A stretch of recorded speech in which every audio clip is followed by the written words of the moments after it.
Hello friends, जेके गुरु education पर आप सभी का स्वागत है। आज के क्लास में हम डिस्कस करेंगे भारत के प्रथम सूर्य मिशन के बारे में। भारत का प्रथम सूर्य मिशन है जिसका नाम है आदित्य L1। देखिए, चंद्रयान 3 के सफल होने के बाद ये भारत का दूसरा सबसे बड़ा मिशन है और बहुत ही इंपॉर्टेंट टॉपिक है। आगामी परीक्षाओं में यहाँ से क्वेश्चन देखने को मिलेगा। तो आज के क्लास में आदित्य L1 से रिलेटेड जितने भी इंपॉर्टेंट क्वेश्चन बनते हैं सारे को डिस्कस करेंगे।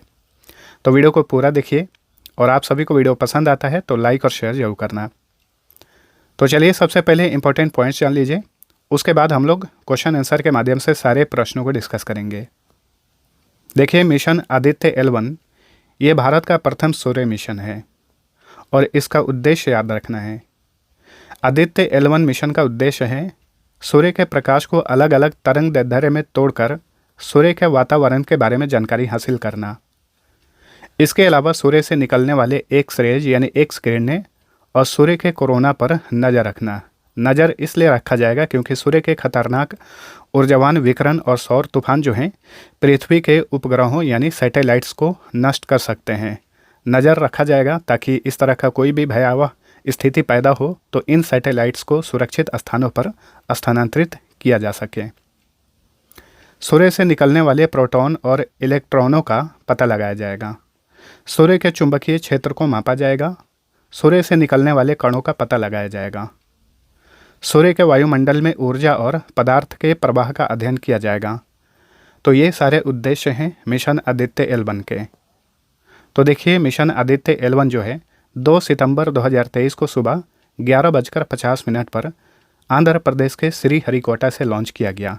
श्रीहरिकोटा में स्थित सतीश धवन स्पेस सेंटर से इसे लॉन्च किया गया। आदित्य L1 को इसरो के सबसे भरोसेमंद रॉकेट पर लॉन्च किया गया। इस रॉकेट का नाम याद रखिए PSLV C57 और C57 के जगह पर आपको XL भी देखने को मिल सकता है, इसलिए कंफ्यूज नहीं होना है, ठीक है।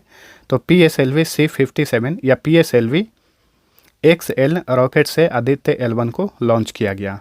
PSLV का फुल फॉर्म होता है polar satellite launch vehicle. Aditya L1 को हेलो ऑर्बिट में डाला जाएगा यानी स्थापित किया जाएगा जहां पर L1 पॉइंट है। अब देखिए, ये जो मिशन का नाम है आदित्य L1, इसमें आदित्य क्या है और L1 क्या है, ये बहुत ही ज़्यादा इम्पोर्टेंट है, इसे हम जानेंगे। आदित्य जो है ये सूर्य का नाम है। सूर्य के 12 नाम हैं जिसमें से एक नाम आदित्य है, तो आदित्य इसलिए इसका नाम रखा गया है। और L1 क्या है वो जान लीजिए।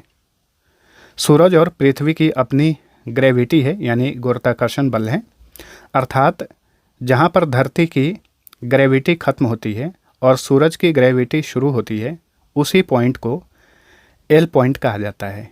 और L का मतलब होता है लैग्रेंज पॉइंट। इस बात को याद रखिए, L का मतलब क्या हुआ? Lagrange point. पृथ्वी और सूर्य प्रणाली के ऑर्बिट में 5 लैग्रेंज पॉइंट है। L1, L2, L3, L4, L5 से इन्हें दर्शाया जाता है।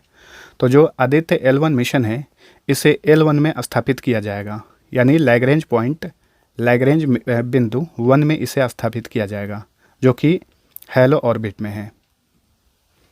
इमेज के माध्यम से आप समझ लीजिए, ये है पृथ्वी और ये है सूर्य। और यहाँ पे देखिए लैग्रेंज पॉइंट कहाँ कहाँ पर हैं। ये है L1, ये है L2, ये है L3 जो कि सूर्य के पीछे है, ये है L4 और ये है L5। इसमें लैग्रेंज पॉइंट 1 से ही सूर्य का बेहतर तरीके से अध्ययन किया जा सकता है। तो जो भारत का सूर्य मिशन है आदित्य L1, इसे लैग्रेंज पॉइंट 1 में स्थापित किया जाएगा और ये कहाँ पर है? हेलो ऑर्बिट में है। L3 बिंदु सूर्य के दूसरी तरफ है, इसलिए वह धरती पर मौजूद वैज्ञानिकों के लिए किसी काम का नहीं है। तो अभी हमने मैप के माध्यम से समझा था। तो देखिए, पूरे समय सूर्य का अध्ययन करने के लिए सबसे उपयुक्त यानी सबसे महत्वपूर्ण बिंदु L1 बिंदु है, इसलिए इसरो अपने अंतरिक्ष यान को L1 बिंदु पर भेज रहा है। चूँकि सूर्य को आदित्य भी कहते हैं इसलिए इस मिशन का नाम आदित्य L1 रखा गया है। तो देखिए, इस मिशन का नाम आदित्य L1 क्यों रखा गया है, आई होप कि आप सभी लोग समझ गए होंगे। चलिए कुछ और इम्पोर्टेंट पॉइंट्स है। भारत का आदित्य L1 लैग्रेंज पॉइंट 1 यानी L1 पर तैनात किया जाएगा। लैग्रेंज बिंदु पृथ्वी से 15 लाख किलोमीटर की दूरी पर स्थित है। याद रखिए, 1.5 मिलियन किलोमीटर दूरी पर स्थित है L1 बिंदु। ठीक है। लैग्रेंज बिंदु किसी अंतरिक्ष यान के लिए पार्किंग स्थल का काम करते हैं। पार्किंग स्थल इन्हें इसलिए कहा जाता है क्योंकि इस बिंदु पर अगर यान पहुंच जाता है तो ना उसे पृथ्वी खींचेगा अपनी ओर और ना ही उसे सूर्य खींचेगा अपनी ओर। ठीक है, इससे ईंधन की खपत कम होगी और ज़्यादा दिनों तक यान काम कर पाएगा। तो इसे ही लैग्रेंज बिंदु कहा जाता है, जिसे एल से सूचित किया जाता है। ठीक है, अब चलिए हम अपना इम्पोर्टेंट क्वेश्चन आंसर स्टार्ट करते हैं। देखिए, आज का पहला क्वेश्चन है, मिशन आदित्य L1 निम्न में से किसके अध्ययन से संबंधित है? तो ये सूर्य यानी सन के अध्ययन से संबंधित है। ऑप्शन डी सही उत्तर है। चलिए अगला क्वेश्चन, मिशन आदित्य L1 किस दिन लॉन्च हुआ? तो इसकी लॉन्च की तिथि 2 सितंबर 2023 याद रखिएगा। ठीक है, चंद्रयान 3 जो लॉन्च हुआ था उसकी भी तिथि आप सभी को याद रखना है। चंद्रयान 3 पर हमने स्पेशल वीडियो बनाया था, जो लोग नहीं देखे हैं ज़रूर देखिएगा। तो मिशन आदित्य L1 जो है ये लॉन्च हुआ 2 सितंबर 2023 को। कहाँ से? आंध्र प्रदेश के श्री हरिकोटा के सतीश धवन स्पेस सेंटर से। मिशन आदित्य L1 किस रॉकेट से लॉन्च किया गया? इस रॉकेट का नाम है PSLV C57 या PSLV XL। ठीक है, मिशन आदित्य L1 में L क्या सूचित करता है? यहाँ पे L का मतलब है लैग्रेंज पॉइंट, तो ऑप्शन सी राइट आंसर है। लैग्रेंज पॉइंट 1 पृथ्वी से कितनी दूरी पर स्थित है? तो देखिए, लैग्रेंज पॉइंट जो है ये पृथ्वी से 15 लाख किलोमीटर यानी 1.5 मिलियन किलोमीटर दूरी पर स्थित है। तो ये रहा पृथ्वी और ये है लैग्रेंज पॉइंट, जो कि पृथ्वी से 1.5 मिलियन किलोमीटर दूरी पर स्थित है, यानी 15 लाख किलोमीटर। देखिए, पृथ्वी से सूर्य की दूरी है 150 मिलियन किलोमीटर यानी 15 करोड़ किलोमीटर। ठीक है, ये 150 मिलियन किलोमीटर होता है। और ये जो लैग्रेंज पॉइंट है ये पृथ्वी से 1.5 मिलियन किलोमीटर है। यानी आप ऐसा बोल सकते हैं कि पृथ्वी से सूर्य की दूरी जितनी है उसका 1% दूरी पर ही आदित्य L1 को स्थापित किया जाएगा। ठीक है, आदित्य L1 को हैलो ऑर्बिट में पहुंचने में लगभग कितने दिन लगेंगे? लगभग 127 दिन लगेंगे। ऑप्शन सी है right answer. Mission Aditya L1 का उद्देश्य क्या है? तो सूर्य के ऊपरी हिस्सों क्रोमोस्फीयर, फोटोस्फीयर और कोरोना का अध्ययन करना, सूर्य के चुंबकीय क्षेत्र, गतिशीलता और सौर तूफान के बारे में अध्ययन करना, पृथ्वी की कक्षा में परिक्रमा करने वाले सैटेलाइट की रक्षा करना। ठीक है, उपर्युक्त सभी, ये सभी होगा। ठीक है, उपर्युक्त सभी। चलिए अगला क्वेश्चन, सूर्य के विभिन्न पहलुओं का अध्ययन करने हेतु आदित्य L1 में कितने वैज्ञानिक उपकरण लगे हैं, यानी कितने पेलोड्स लगे हैं?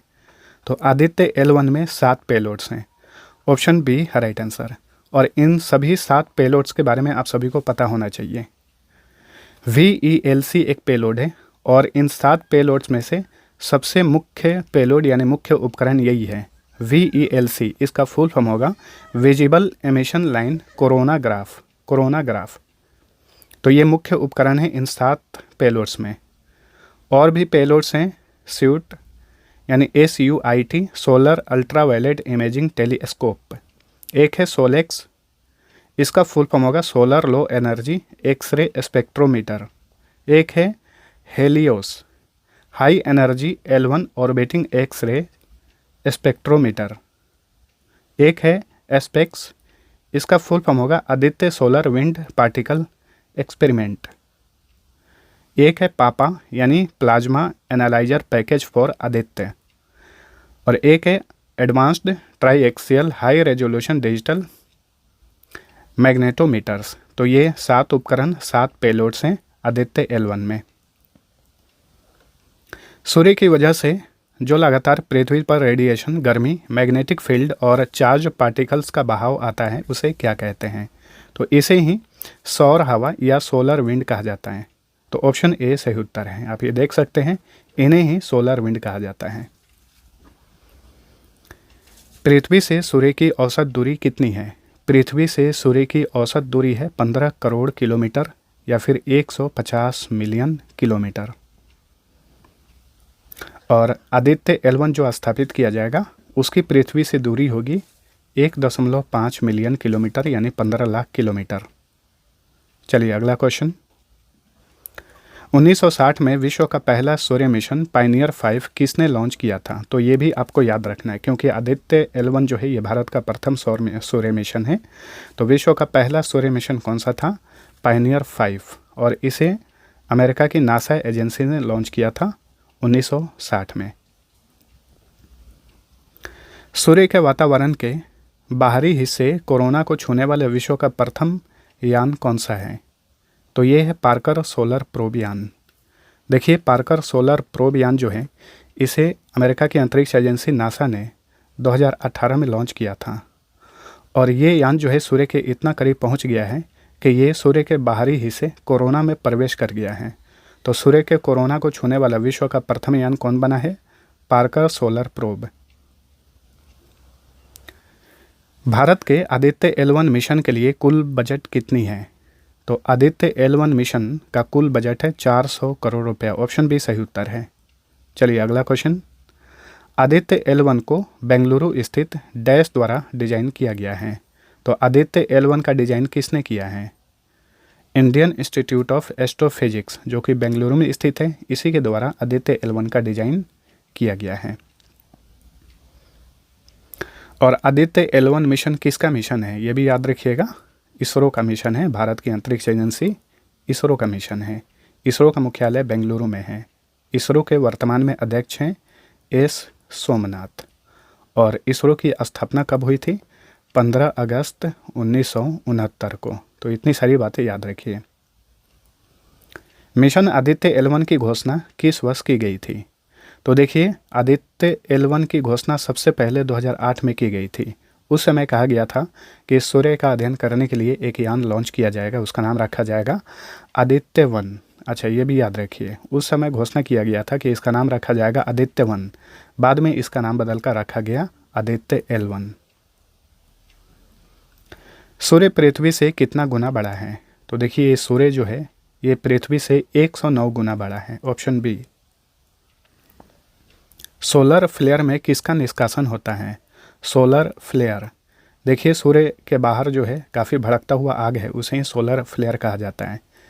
तो इसमें किसका निष्कासन होता है? इसमें इलेक्ट्रॉन और प्रोटॉन का निष्कासन होता है। तो ऑप्शन सी सही उत्तर है। सूर्य का सबसे बाहरी हिस्सा क्या कहलाता है? तो ये देखिए ये सूर्य है और इसके ये सबसे बाहरी हिस्से को कोरोना कहा जाता है। क्या कहा जाता है? कोरोना, ठीक है। और सबसे अंदर के हिस्से को जो बिल्कुल केंद्र बिंदु है बीच में, उसे कोर कहा जाता है। तो ये भी याद रखिए। सूर्य के सबसे भीतर की बिंदु क्या कहलाती है? उसे कोर कहा जाता है, और कोर का तापमान सबसे अधिक होता है। सूर्य और पूरे सौरमंडल में उसके प्रभाव का अध्ययन करने के विज्ञान को डैश कहा जाता है। तो देखिए सूर्य और पूरे सौर मंडल में उसके प्रभाव का अध्ययन करने वाले विज्ञान को हेलियोफिजिक्स कहा जाता है। सूर्य के कोर का तापमान कितना होता है? तो सूर्य के कोर का तापमान होता है 15 मिलियन डिग्री सेल्सियस। तो ऑप्शन बी राइट आंसर, यानी 1.5 करोड़ डिग्री सेल्सियस सूर्य के कोर का तापमान होता है। सूर्य में हाइड्रोजन का प्रतिशत लगभग कितना है? तो देखिए सूर्य में मुख्य रूप से हाइड्रोजन और हीलियम पाया जाता है। इसमें हाइड्रोजन का प्रतिशत लगभग 73% होता है। ऑप्शन ए सही उत्तर है। वहीं हीलियम का प्रतिशत लगभग 26% होता है, ये भी याद रखिए। सूर्य के इसकी बाहरी परत अर्थात फोटोस्फीयर का तापमान कितना होता है? तो फोटोस्फीयर का तापमान होता है 5700 degree Celsius. Option D right answer.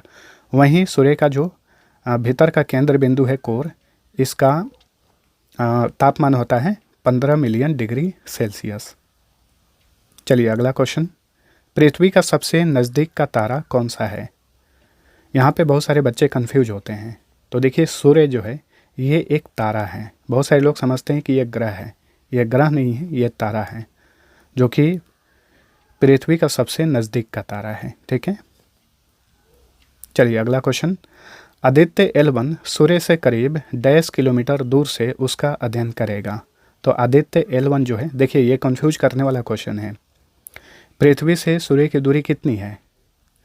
1500 lakh kilometre, यानी 15 करोड़ किलोमीटर, जिसे 1500 लाख बोलेंगे। और पृथ्वी से आदित्य L1 जो है सूर्य की तरफ 15 लाख किलोमीटर की दूरी पर स्थापित किया जाएगा। तो 1500 लाख में से 15 लाख घटा दीजिए, कितना होगा? 1485 लाख किलोमीटर। तो आदित्य L1 जो है सूर्य से करीब 1485 लाख किलोमीटर दूर से उसका अध्ययन करेगा। तो फ्रेंड्स, ये था हमारा आज का सेशन, जिसमें हमने भारत के प्रथम सूर्य के मिशन को अच्छे से डिस्कस किया। आई होप कि आप सभी को वीडियो पसंद आया होगा। अब आप सभी के लिए एक क्विज है, जिसका आंसर आप सभी को नीचे कमेंट करके बताना है। ये बताइए कि पृथ्वी से सूर्य की दूरी कितने किलोमीटर है? पृथ्वी से सूर्य जो है कितने किलोमीटर दूरी पर स्थित है? इसका आंसर आप सभी लोग नीचे कमेंट करके बताइए।